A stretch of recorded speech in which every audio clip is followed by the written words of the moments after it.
You're listening to the Cyberwire Network, powered by N2K.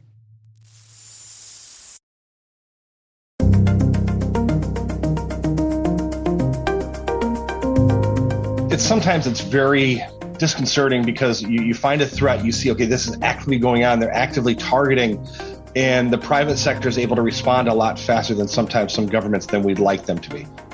Hello, everyone, and welcome to the CyberWire's Hacking Humans podcast, where each week we look behind the social engineering scams, the phishing schemes, and criminal exploits that are making headlines and taking a heavy toll on organizations around the world. I'm Dave Bittner from the CyberWire, and joining me is Joe Kerrigan from the Johns Hopkins University Information Security Institute. Hello, Joe. Hi, Dave. Got some good stories to share this week, and later in the show, Carole Theriault joins us. She's interviewing Chuck Everett from Deep Instinct. They're talking about public-private partnerships.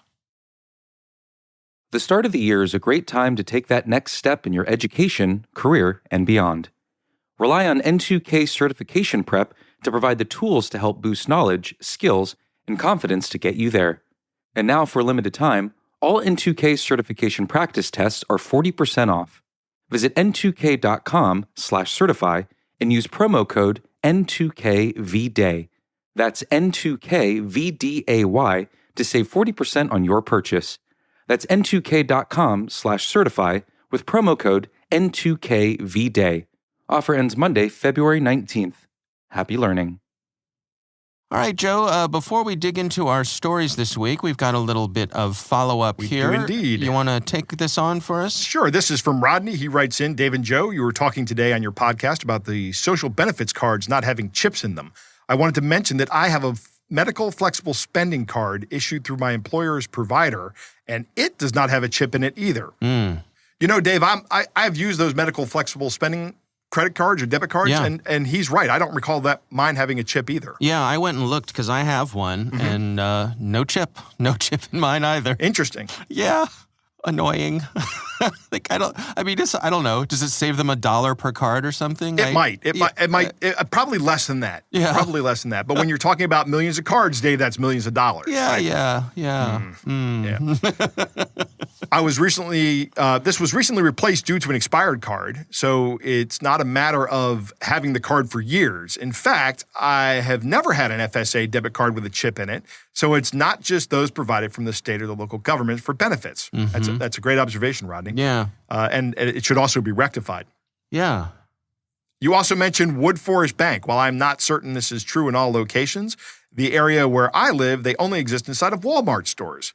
So it appears to be more affiliated with Walmart than having standalone branches. That's interesting. I don't go into Walmarts very often, just because there's only one by my house, and I go in there when I need something there. Otherwise, I just generally avoid it. Yeah. But it doesn't surprise me that Walmart would have their own bank. Yeah, if that's what this is. I don't know. It might be Walmart's own, but it's based out of Texas, if I recall correctly. Is Walmart based out of Texas? I thought that was based out of the Midwest, somewhere north or more north. I don't know. Not sure. I don't keep track. I also still own a landline. The phone I have has a smart blocking feature. This means anyone whose number is not pre-programmed into the directory has to state their name when they call. I then have the option to hit the number 1 to answer the call. In fact, the phone will not even ring unless they state their name. I know this because I periodically see it light up and say smart block when it's processing a call. Great show. Love listening on my way to work. Well, thank you, Rodney. You know how I solved the problem with my home landline, Dave? This is really great. Yeah. I just don't have a phone plugged into it. Yeah. I still have a phone. I still have the number. And when somebody says, "Hey, can I get your phone number?" I'm like, "Sure can. Here it is." And they can call and call and call, and my phone never rings because it's not plugged in. I have set up something similar, except we have no phones plugged in. But I have the landline number forwarding to a Google Voice account. Okay. And if a call comes into the Google Voice account, the message gets transcribed and then sent as a text message to both me and my wife. Ah, very good. Yeah. That is excellent. Let me tell you, it's been a while since anybody's called. So. Now, I have Comcast as my ISP and television provider and phone provider right now. So from time to time, I will be watching live TV, which I don't actually do very much. I'm actually considering turning that feature off. Yeah. And there'll be like somebody's calling you on your phone. It shows up on your TV. Right. Yeah. Which is okay. But the thing is, I also have an Amazon Fire TV stick on that television, and that's what I use to watch TV most of the time. So it doesn't bother me at all. Right. It's great. All right. Well, thanks to Rodney for writing into us. We would love to hear from you. You can email us. It's hackinghumans@thecyberwire.com. All right, Joe, let's do some stories here. Why don't you start things off for us? Well, Dave, I want to start with some good news. This comes from Celine Martin at USA Today. I'm not sure how you pronounce this last name. Jack O'War, would you say? O-W-U? O'War, yeah. O'War? Yeah, it is an odd one. It is. He's a 25-year-old man of Paramount, California, and he was just sentenced to 46 months in prison as part of a grandparent scam, for his part in a grandparent scam. It was a plea deal, so he didn't go to trial. He just pleaded out. Right. He was part of a scam where callers would try to convince older people that their family members had legal trouble and needed bail money, or they needed money to prevent additional charges from being filed, or they needed help with medical expenses from vehicle accidents. Right. So we've heard these scams. We've covered these kind of scams before. So now the FBI was involved in this. I don't know if he was tried or if this happened in a federal court or a California court. But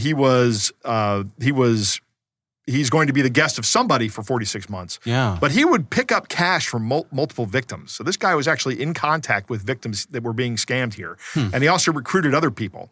I would like to see more people from this network get arrested. That would be nice.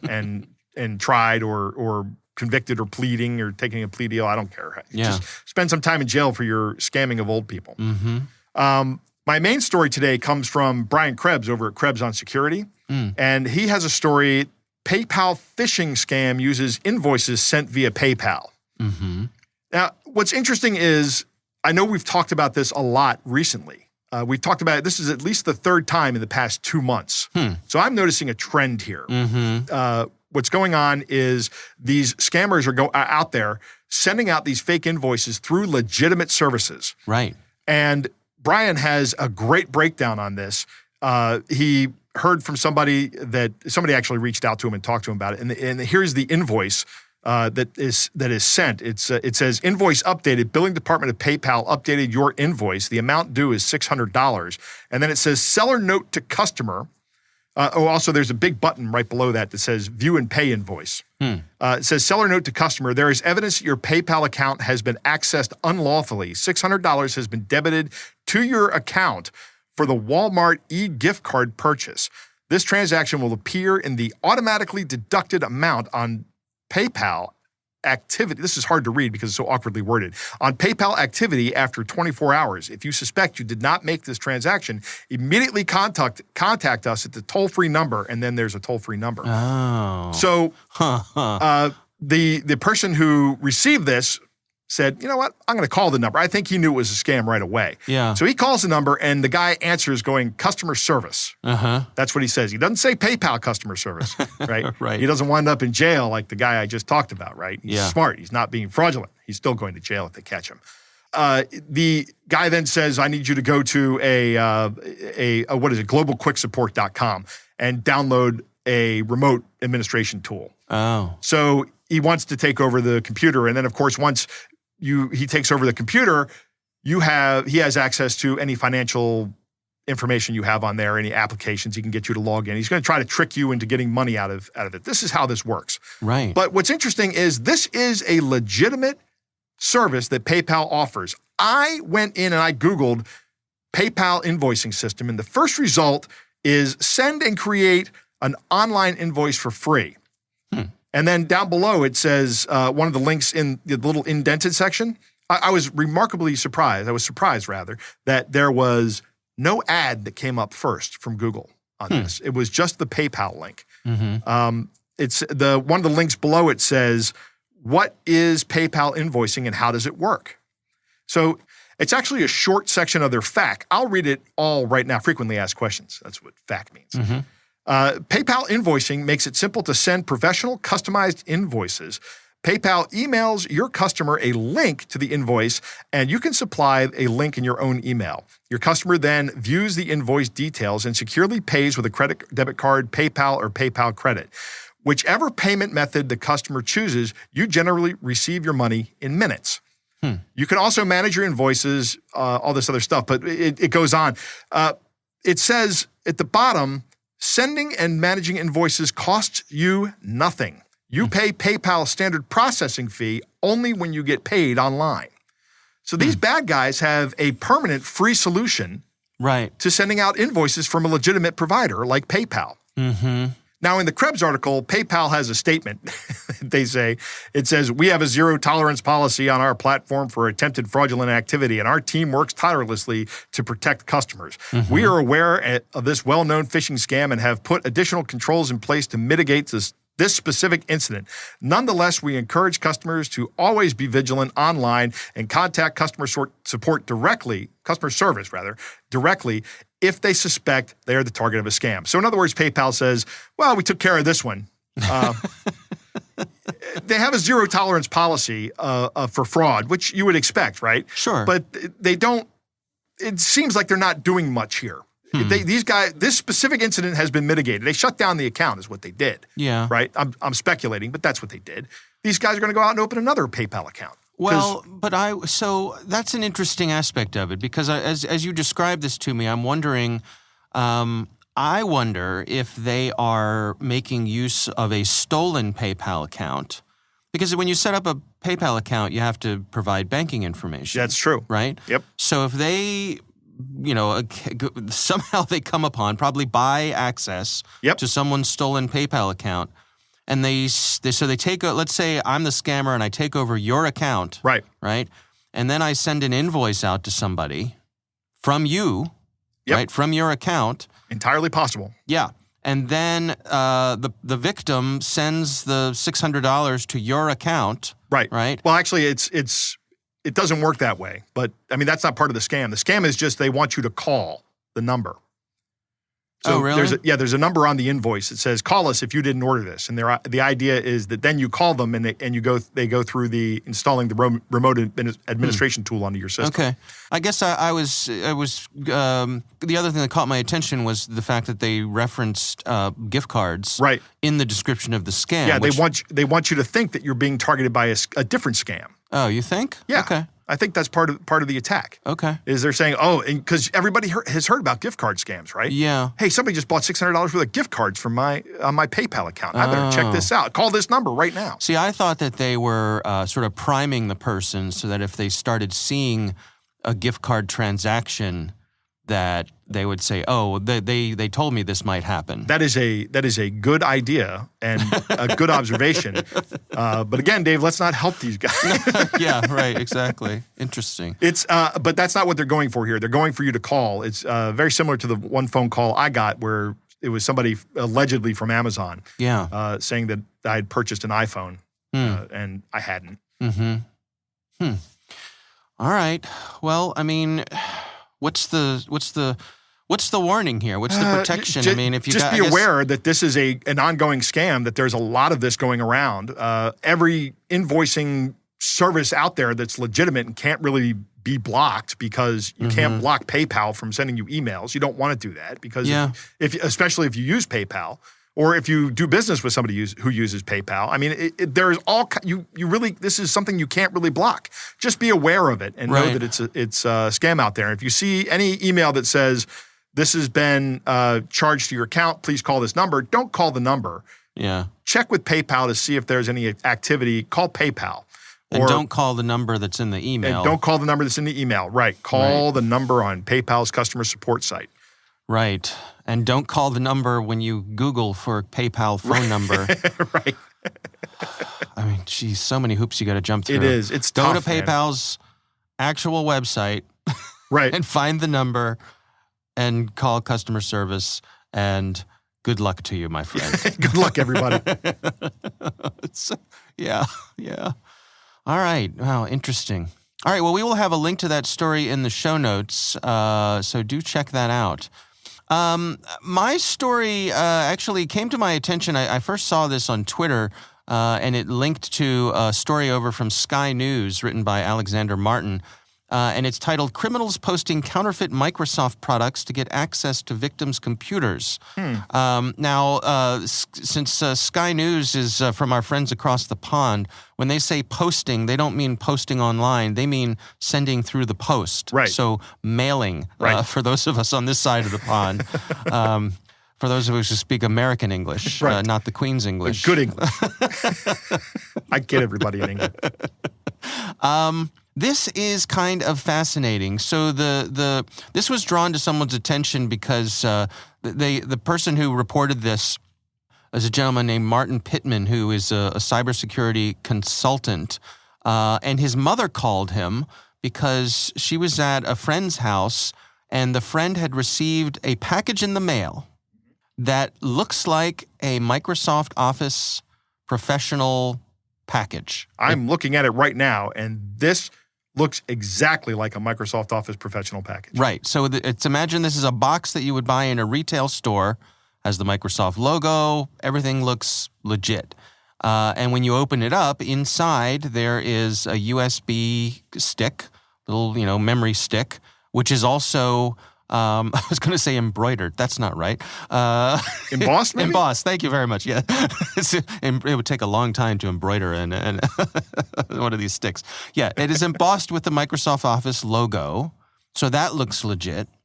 And what happens is when you put this in your computer... There's even a product key. This looks very much like an Office product or like a Microsoft product. This is exactly what my Windows install media looks like. Yeah.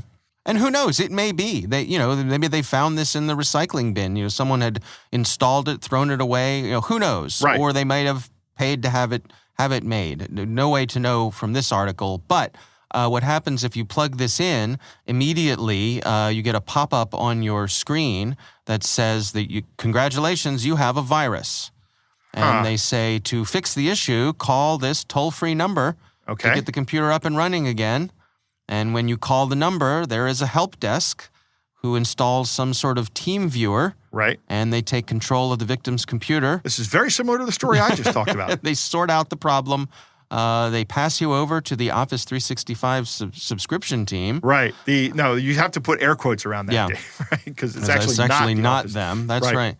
And that's the scam.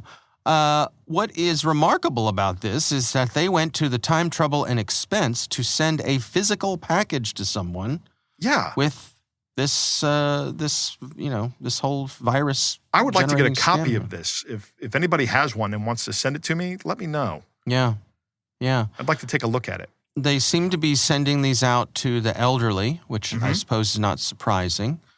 They, of course, they checked with Microsoft, and Microsoft said, "Yeah, this is counterfeit. This is not us.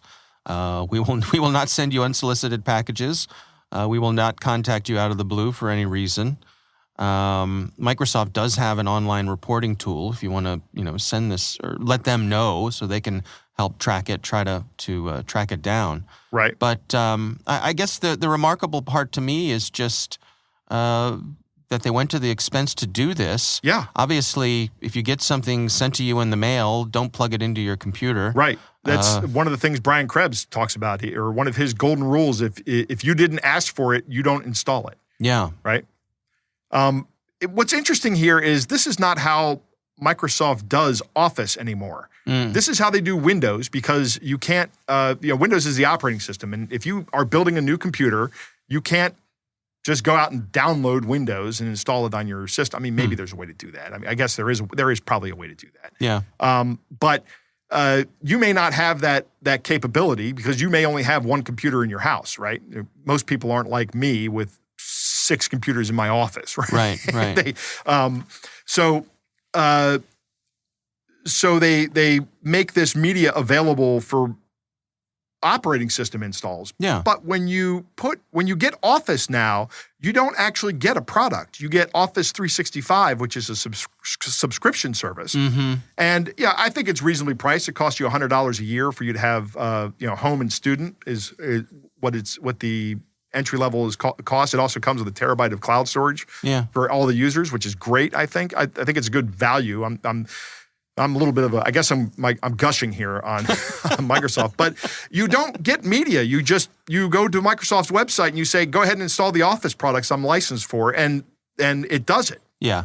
And it works very well. Well, and I wonder if, that's part of why they're targeting older folks with this, because they're used to going to the store and buying a box, and that's a comfort. There's a comfort level there for them. You buy a software box. I mean, it took me a while to get used to this model. It happened with Steam first, right? Where you never got an install media for the game, and initially I was like, I don't like this. Right. I really don't like this. Right. You like the comfort of having that box on the shelf. Yeah, I got my orange box. I was looking at my orange box yesterday, which is the old Half-Life game. But okay. But when I bought that game, I actually had to sign up for Steam and register it. And I have never, for probably 10 years, I have never touched that media inside. I just download it and install it now. Yeah. I've become accustomed to that business model of online software delivery. Yeah, well, and that's the way of things. It is. That's how it is. So it makes sense. Everybody be aware, Office does not come this way anymore. Right. All right, well, we will have a link to that story in the show notes as well. Joe, it is time to move on to our Catch of the Day.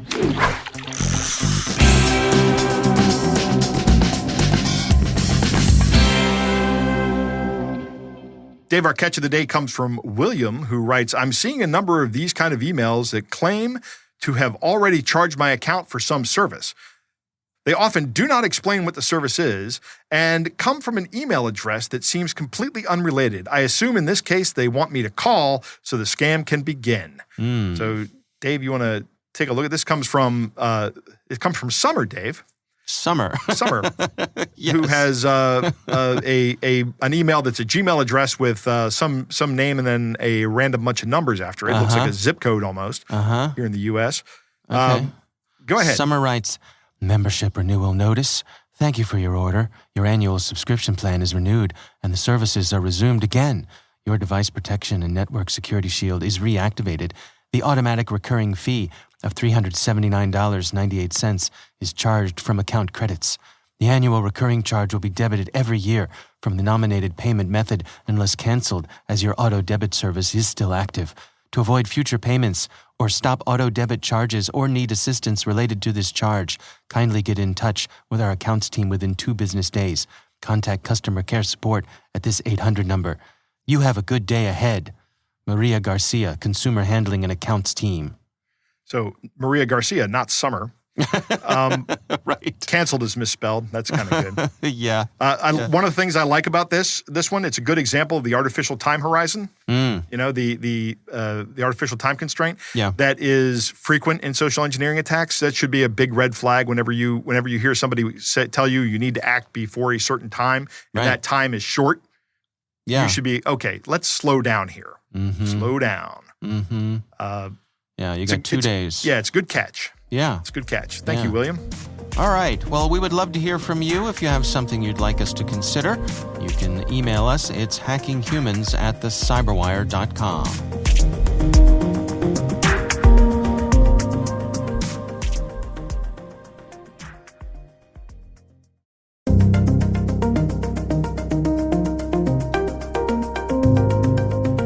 All right, Joe, it's always a pleasure to welcome Carol Theriault back to the show. And this week, she is having a conversation with Chuck Everett from Deep Instinct, and they are talking about the benefits of public-private partnerships. Here's Carol Theriault. It seems that the need for public-private partnership to combat cyber attacks has never been more urgent. In a recent New York Times article, it said that even if American intelligence agencies picked up on the kind of crippling cyber attacks we've been seeing in the Ukraine, they do not have the infrastructure to move that fast to block them. So I've invited Deep Instinct's Chuck Everett to talk to us about this topic. He's the Director of Cybersecurity Advocacy at Deep Instinct. Welcome, Chuck. Thank you for inviting me. Are we seeing a growing number of public and private partnerships out there? There hasn't been as much growth as we'd like, but definitely there has been some good trends along those lines. Project Ladybird was a great example of that, of where joint law enforcement from 7 different agencies, as well as some private security researchers, came together to bring down Emotet botnet. That was the kind of like the the crown, but there's been other sporadics here and there, but private threat researchers are definitely helping and giving that leg up to government agencies where they need it.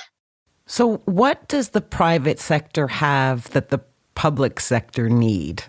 Real-time analysis of what the threats that are coming in, because a lot of times we're seeing behind the scenes, we talk amongst each other because a lot of it we don't want the getting out to the public. The companies that we work for, high-profile companies that employ our services, don't want it getting out to the public, but yet we need to get that out to the masses. And by providing that to the government and helping them, showing them what trends are going on, things behind the scenes that a lot of times that don't make it to the higher levels of the government as fast as possible because there's so much red tape. So in other words, the private sector is designed on efficiency and effectiveness and building tools to service that, whereas that's a harder ask inside the public sector, I guess. Correct. Even rapid response for the government, they don't have that capabilities because it crosses several borders. And once it involves several countries, they have to kind of follow it. Threat researchers, we can kind of thread the needle and find out, okay, where this actually is coming from? Where are the threats being developed at? Who's utilizing them? Is this nation state sponsored and then got into the hands of criminal elements? Those type of things, we can thread that needle relatively faster than some of the agencies out there. Some of the agencies can, but the problem is they can't go public with it, and they can't go with it because of some of the means. They're inhibited by rules. Rules of engagement for government agencies is different than of private threat researchers.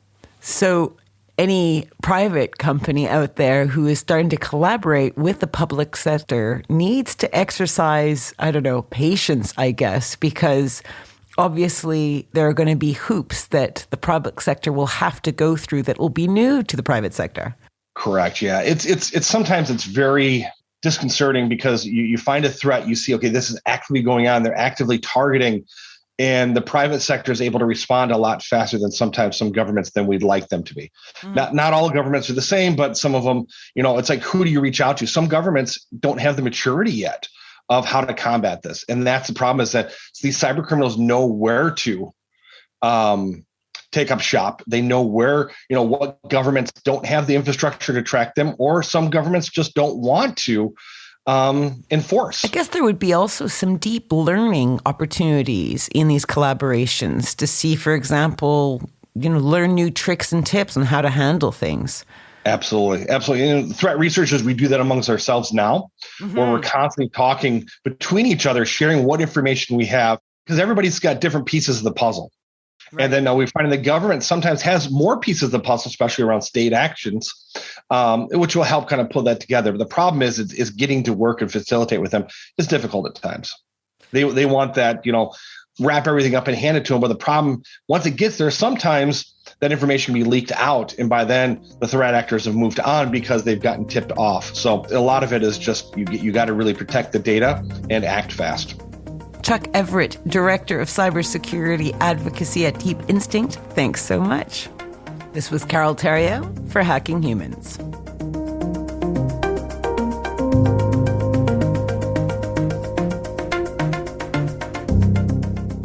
Joe, what do you think?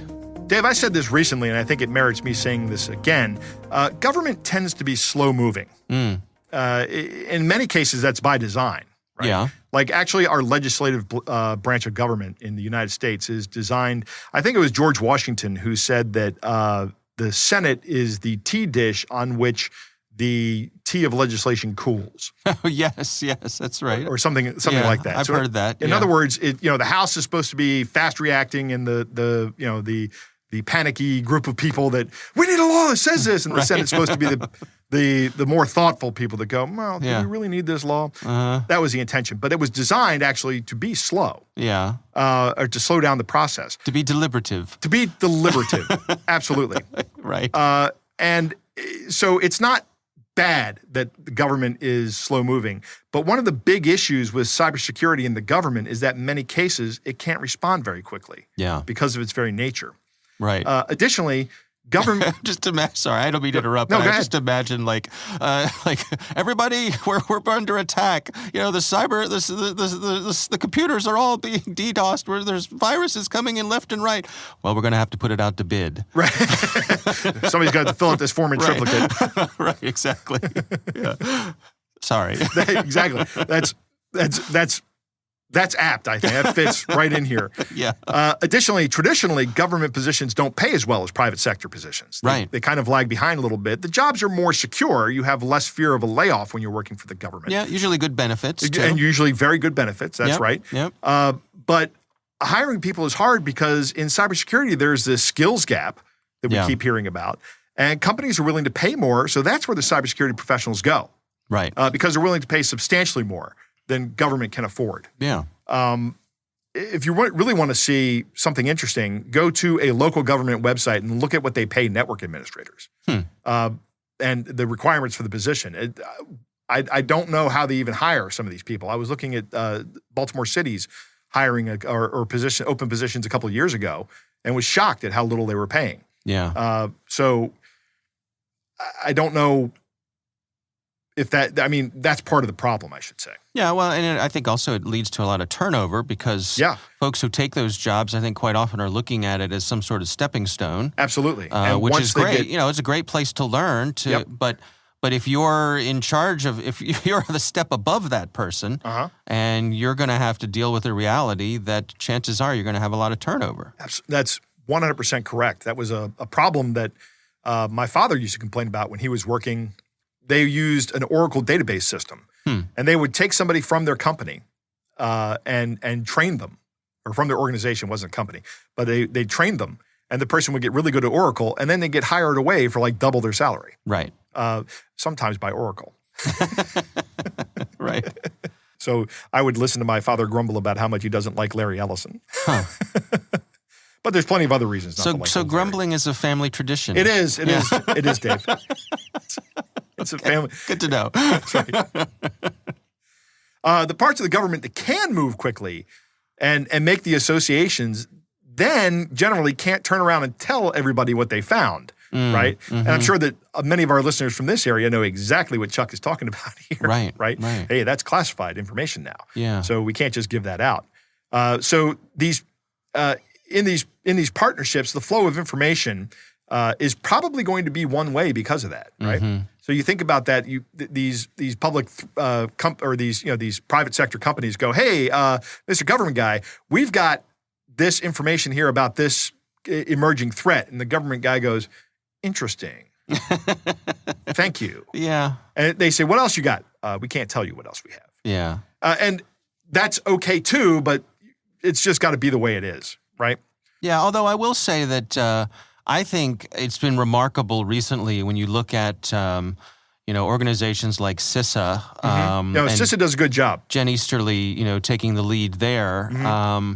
And they are all in on these public-private partnerships. Right. Recognizing they're also all in on making sure that the information gets disseminated quickly. Yeah. Right. Yeah. Which is great. Which is great. Other organizations like the NSA, the National Security Agency, cannot do that, right? No, they can't. But I will add that I have witnessed personally in the past few years just what a turnaround they've had in terms of outreach, public relations. Just like wanting to be in touch with organizations like us at the CyberWire to help spread information and help open those lines of communications. They have done that. The days of no such agency are kind of long behind gone, them. Yeah. Everybody knows that they're there now. Right. But they still can't. There's a lot of information they still can't give out. Sure. Right. But what they can give out, they do a good job of disseminating. I will say that about the NSA. They've actually moved a little bit towards being a national security agency. Yeah. They're not really just part of the Department of Defense. I mean, they are part of the Department of Defense, but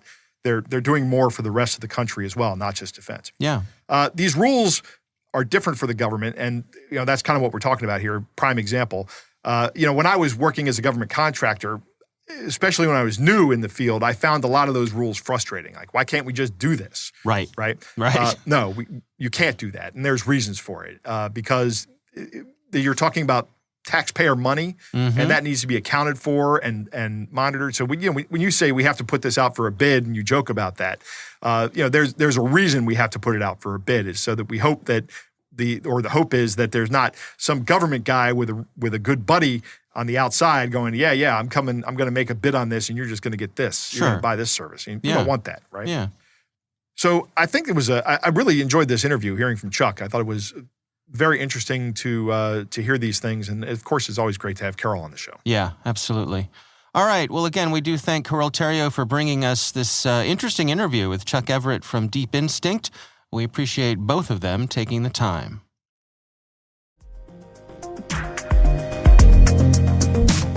That is our show. We want to thank all of you for listening. We want to thank the Johns Hopkins University Information Security Institute for their participation. You can learn more at isi.jhu.edu. The Hacking Humans podcast is proudly produced in Maryland at the startup studios of Data Tribe, where they're co-building the next generation of cybersecurity teams and technologies. Our senior producer is Jennifer Iben. Our executive editor is Peter Kilpie. I'm Dave Bittner. And I'm Joe Kerrigan. Thanks for listening.